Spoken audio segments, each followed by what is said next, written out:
I secretly recorded my wife's motel affair, let her pack the suitcase, played the footage calmly, filed for divorce, and reclaimed my life forever. On Saturday morning, Jessica Harrison was frying eggs in the kitchen while enjoying the aroma of pancakes her husband Mark was making. Their home in a small residential neighborhood in suburban Connecticut wasn't luxurious, but it was a warm space filled with love. "Mom, what time are we going to Grandma's house today?" 8-year-old Ryan came running down the stairs. Still in his pajamas, he smoothed down his tousled blonde hair and looked up at his mother with bright blue eyes. "After we have lunch, but you need to finish your homework first." Jessica gently stroked her son's head. "I already finished it. I did it last night." Ryan puffed out his chest proudly. Mark laughed as he served pancakes on plates. "That's my boy. You're responsible and admirable." Jessica worked as a loan officer at the local bank. She had been married to Mark, an engineer, for 10 years. Both led busy lives, but they cherished their time with their son. The monthly family dinner at her parents' house was an essential event for them. "Dylan's coming too, right?" Ryan asked while pouring maple syrup. Of course he should be coming with Aunt Kate. Dylan was the son of Jessica's sister Kate, who had just turned 12. Ryan loved playing with Dylan. Being larger and stronger, Dylan sometimes became a leader figure among the younger children. "I'm bringing a new game today. I want to play it with Dylan." Ryan had a gentle nature and often looked after younger children at school. His teacher praised him as a very caring child. Watching such a son made Jessica feel truly proud. At 2 o'clock in the afternoon, the Harrison family arrived at her mother's house. It was an old 2-story house surrounded by a white fence in a residential area about 30 minutes by car from New Haven. "Ryan, come to Grandma." Barbara hugged her grandson at the front door. Beside her, Robert was reading a newspaper. Her father was a quiet, gentle man. "Hi, Dad." "Mom," Jessica greeted her parents. "Hasn't Kate arrived yet?" Mark asked. "She should be here soon." "She's waiting for Dylan to get back from soccer practice," Barbara answered. 30 minutes later, Kate arrived with Dylan. Kate had married 3 years ago and was dedicating herself to raising children as a stay-at-home mom. "It's been so long," Kate greeted cheerfully. "Hello, Dylan," Jessica called out to her nephew. Dylan had a mild developmental disability, but attended regular school. Sometimes he had difficulty controlling his emotions, but he was basically an honest child. However, he was larger than children his age and physically stronger. "Ryan, let's play together," Dylan called out. "Yeah, I brought a new game," Ryan answered happily. While helping with dinner preparation, Jessica watched the family gathering. Her parents doted on their grandchildren, and her husband Mark and Kate's husband got along well.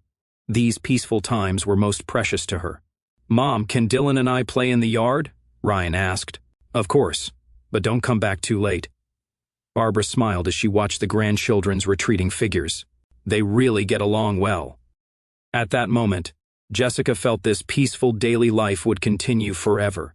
The family bond was strong, with relationships where they cared for each other.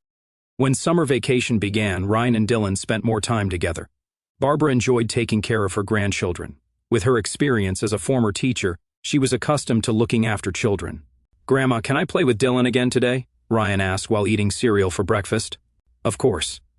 Play together until Kate comes to pick him up this afternoon." Barbara stroked her grandson's head. Dylan had a good build and was noticeably larger than children his age. Ryan, on the other hand, had a small build appropriate for his age, and when standing next to his cousin, the difference was obvious. "Ryan, what should we play today?"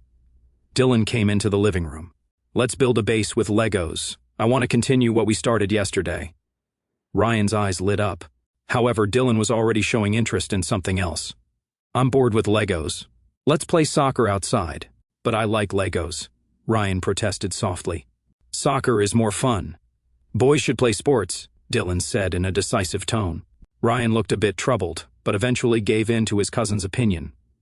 Going out to the yard, Dylan kicked the soccer ball forcefully. Ryan tried desperately to keep up, but the difference in physical strength was obvious. "Run faster," Dylan said in an irritated voice. "I'm trying," Ryan answered breathlessly. After 30 minutes, Ryan was exhausted. "Can we take a break?" "You're tired already.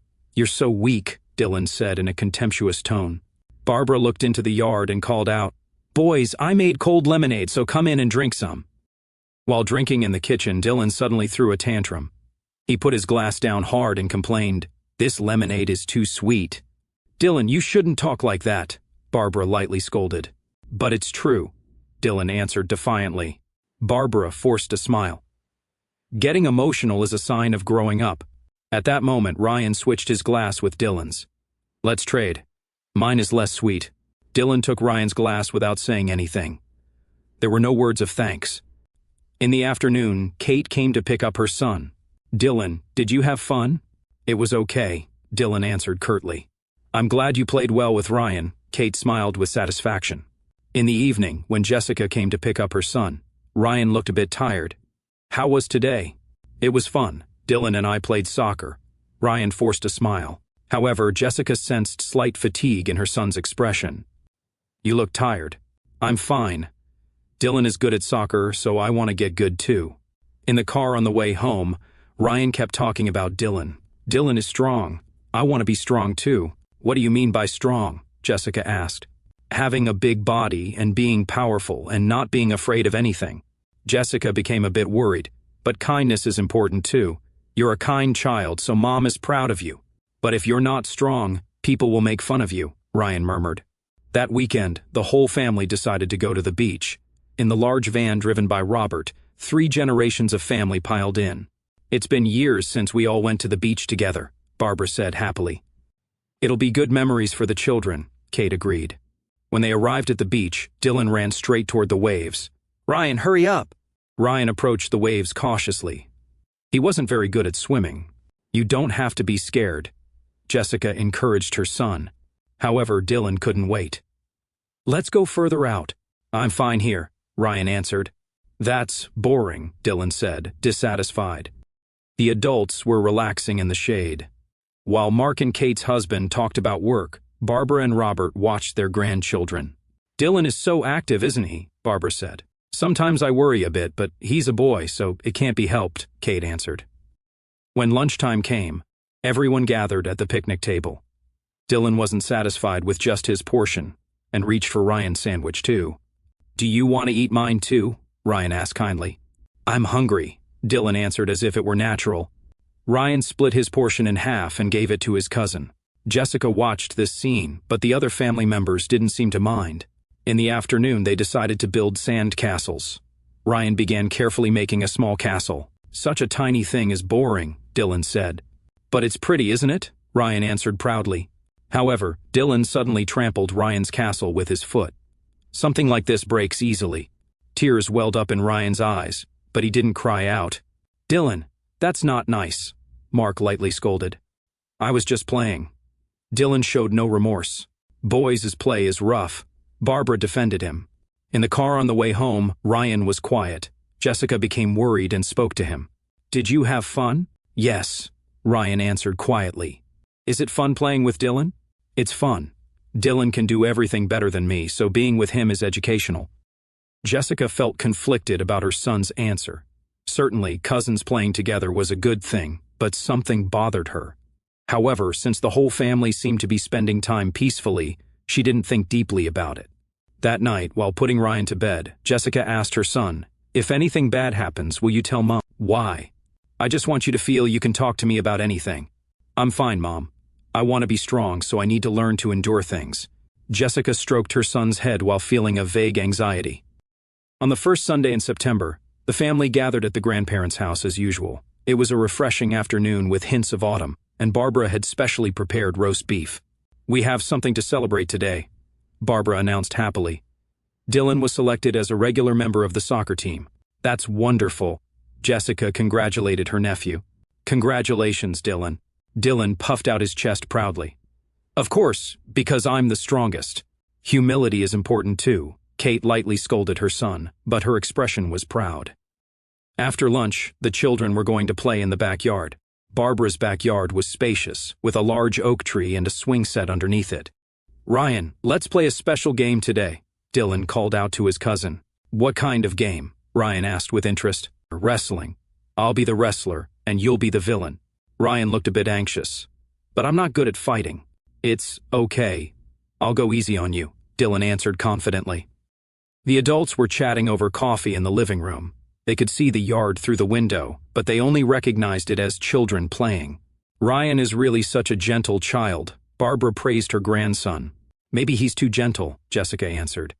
"I wish he would be a little stronger." "Boys naturally become stronger as they get older," Robert said, looking up from his newspaper. At that moment, Dylan was ordering Ryan in the yard, "Fight like a villain." "I don't like fighting," Ryan protested quietly. "You're such a weakling." "Men should fight," Dylan's voice contained irritation. But what?" Dylan suddenly exploded emotionally. It was the moment when his difficulty with emotional control due to his developmental disability surfaced. "I didn't do anything wrong," Ryan answered tearfully. "Nothing wrong? You're wrong for being weak." Dylan pushed Ryan's chest hard with both hands. The 8-year-old boy staggered backward and fell at the base of the oak tree. "It hurts," Ryan groaned.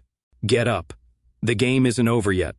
Dylan showed no mercy. When Ryan tried to get up, Dylan pushed him down again, this time with more force. Ryan's back hit the ground violently. "Stop it!" Ryan began to cry. However, Dylan's anger didn't subside. He straddled his cousin and raised his fist. "Don't cry. You're a boy." His fist came down on Ryan's side. The strength of a 12-year-old boy was far too much for an 8-year-old body. Ryan's scream echoed through the autumn sky. It was a desperate cry like nothing they'd ever heard before. All the adults in the living room stood up at once. What was that sound? Jessica rushed to the window. Looking at the yard, she saw Ryan lying on the ground, holding his side and crying. Dylan was standing a little distance away. "Ryan!" Jessica flew out the back door into the yard.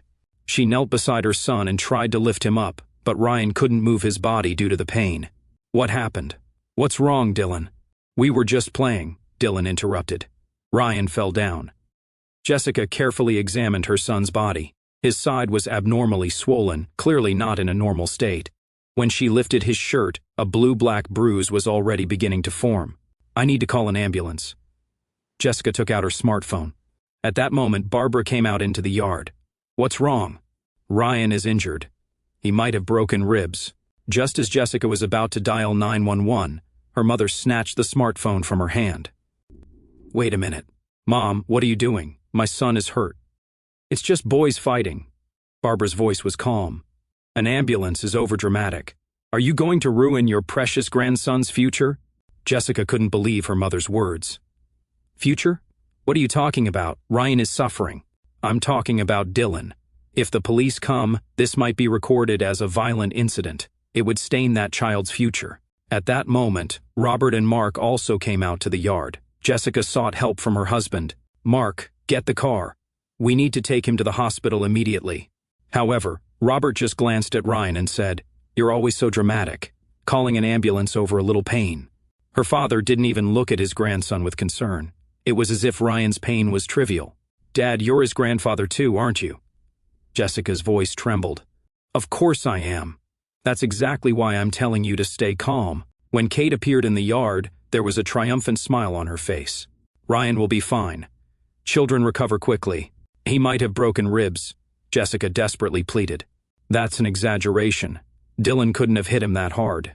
"You admit he hit him. It was within the bounds of play. Boys' play sometimes gets rough." Ryan was moaning softly on the ground.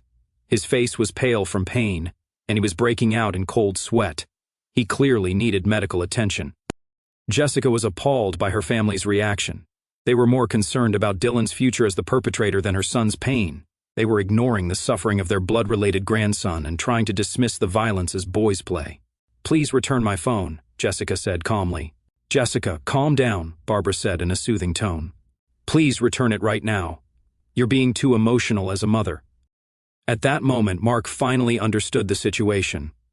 He tried to get the smartphone back from his mother-in-law, but Barbara stubbornly refused to give it up. "Is everyone crazy?" Jessica's voice filled with anger. "An 8-year-old child is injured, and no one is trying to help." "Help? What help?" Kate argued back. "Turning Dylan over to the police is helping." Jessica took a deep breath. She understood that her family had completely turned against her. However, she was prepared to fight her family to protect her son. "Mark, get the car keys." But Jessica... Right now, Jessica carefully lifted Ryan, who was in pain. She could feel her son's small body trembling. "It's okay, Ryan. Mommy will protect you." She felt her family's cold stares on her back as she carried her son to the car. No one tried to help. No one spoke words of concern. Before getting in the car, Jessica turned around. She could see her family standing in the yard. There wasn't a trace of guilt on their faces. At that moment, something changed decisively in Jessica's heart. This wasn't just a fight between children. This was a family-wide cover-up and a betrayal of her son. In the car, Ryan continued to moan softly. Mark gripped the steering wheel desperately as he headed to the nearest general hospital. "It's okay, Ryan. We'll be at the hospital soon," Mark called out to his son in the back seat. "It hurts, Mom," Ryan answered in a trembling voice. Jessica held her son's hand while feeling her body shake with anger. She couldn't believe her family's reaction. Prioritizing the perpetrator's future over the pain of their blood-related grandson was not the act of sane people. When they arrived at the emergency room, a nurse rushed over with a wheelchair. Seeing Ryan's condition, he was immediately taken to the triage room. "How long has he been in pain?" asked the attending physician, Dr. Harris. "About 30 minutes. He was playing with his cousin." Jessica began to answer when Ryan shook his head slightly. "What's wrong, Ryan?" "It's nothing. I just fell down." Her son was clearly lying. The X-ray results showed cracks in 2 ribs and minor internal bleeding. "There seems to have been quite an impact," Dr. Harris explained the diagnosis. "It's rare for such injuries to result from a simple fall." Jessica met the doctor's eyes. "What are you trying to say, doctor?"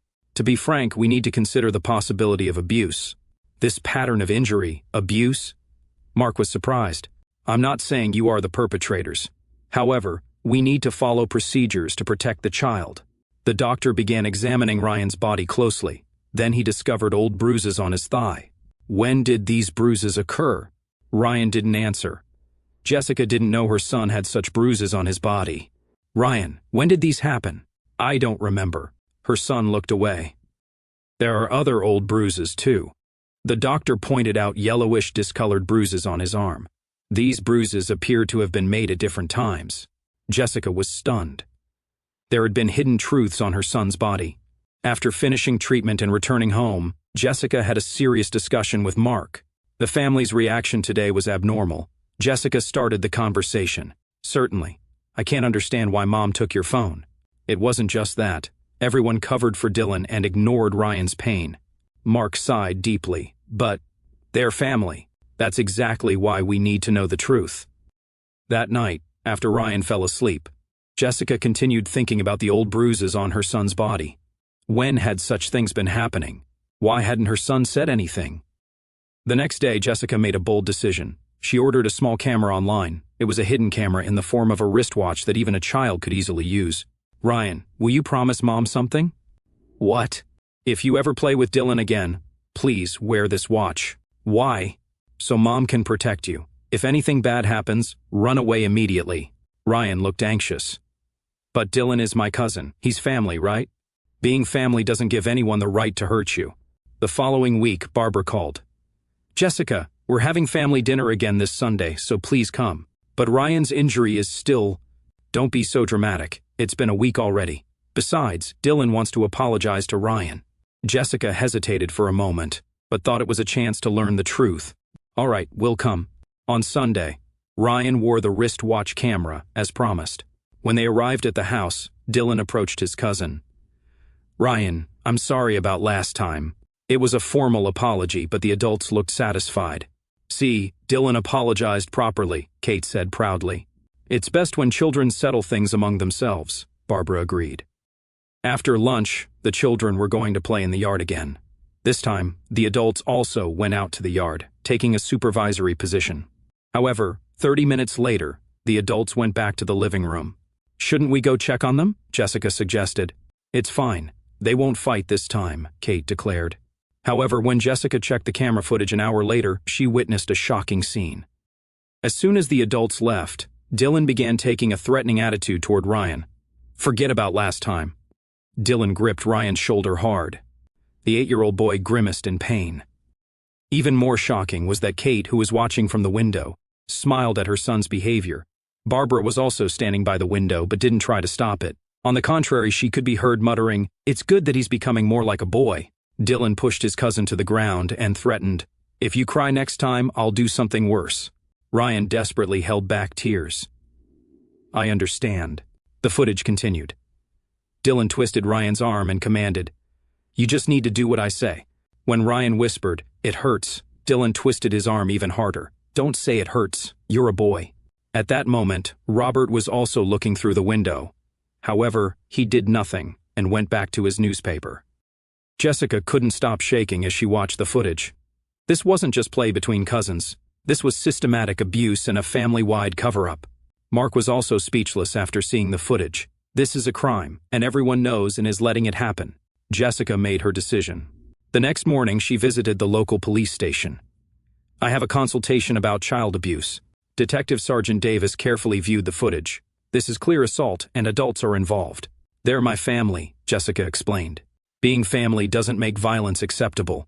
Your child's safety is the top priority." The police promised to begin a formal investigation. "We have video evidence and a doctor's diagnosis. It's sufficient evidence." That evening, Jessica's cell phone rang. It was Barbara. "Jessica, what did you do?" "The police came. I did what was necessary to protect my son." "You went to the police about family matters." "I can't believe it." "The family is the one hurting my son. You betrayed your family," Jessica answered quietly. "I wasn't the one who betrayed. It was you who abandoned Ryan." After hanging up, Jessica embraced Mark and their son. "This isn't the end," Mark said. "It might be a long fight, but we're doing the right thing." Ryan said quietly, "Mom, was I bad?" "No, Ryan, you did nothing wrong. The bad people are those who hurt you." That night, Jessica looked at her son's sleeping face and made a vow. No matter how much criticism she received from her family, no matter how isolated she became, she would protect her son. That was her mission as a mother. As the police investigation progressed, shocking truths came to light. Kate had failed 3 years of fertility treatments and was suffering from severe psychological distress. Her jealousy toward her sister, who had a healthy son, had developed into indirect revenge using Dylan. Kate had been carrying the pain of not being able to have children for years. A psychological counselor testified in court. Her hatred toward her sister's happy family manifested as aggressive behavior through her son. Barbara and Robert, sympathizing too much with their daughter's suffering, had turned a blind eye to Dylan's violent behavior. For the reason that Kate has suffered enough already, they continued to justify their grandson's violence as boyishness. 6 months later, the court handed down its verdict.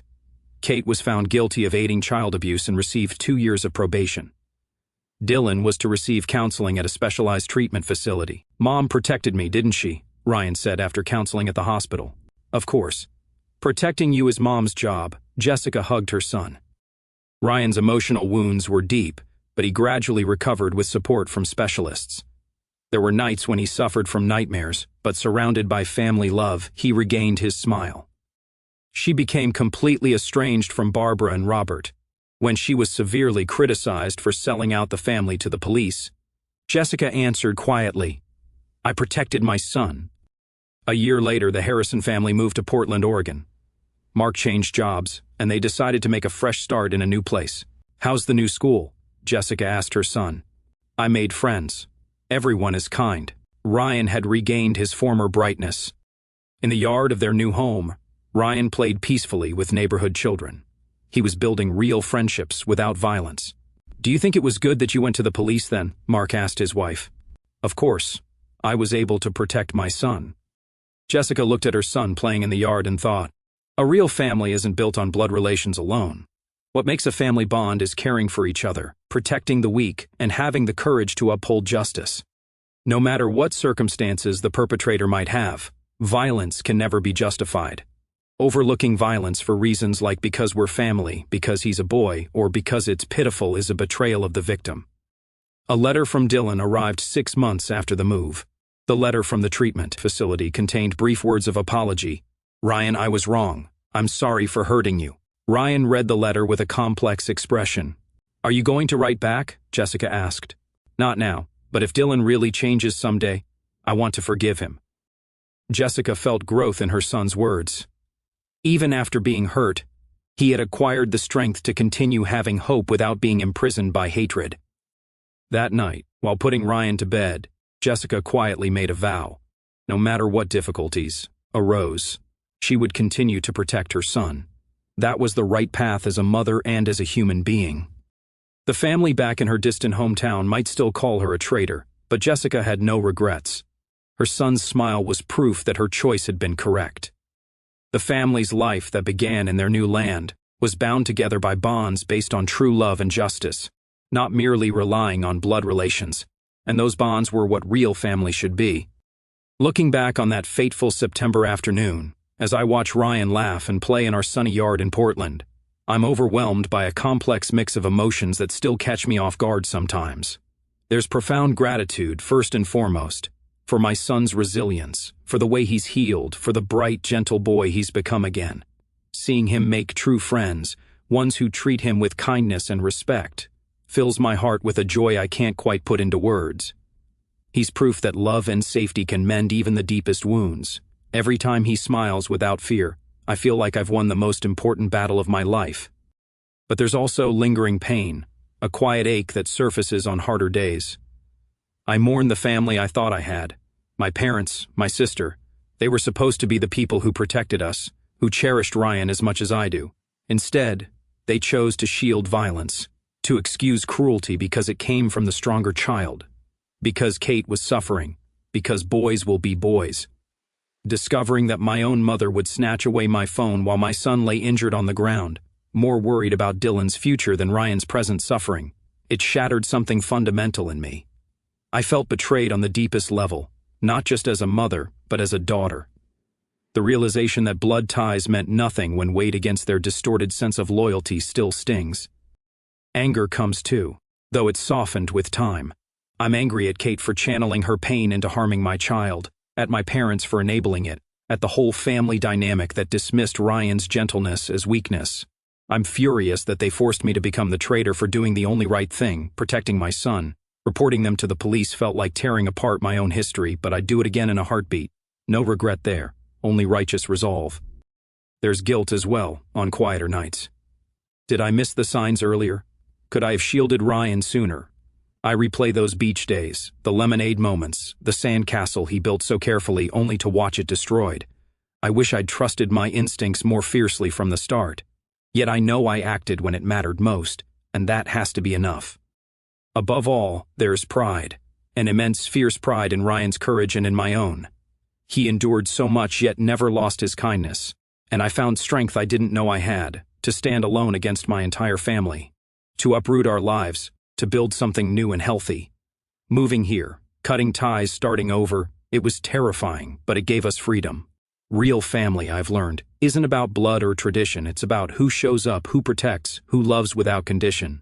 Mark and I have become that for Ryan, and he for us. Today, as Christmas approaches, I feel hopeful. Ryan's excitement for the holidays, his trust in the world again, it heals me too. I've lost a family, but I've gained the truest one, the three of us, bound by love, justice, and unbreakable trust. And that, more than anything, feels like peace.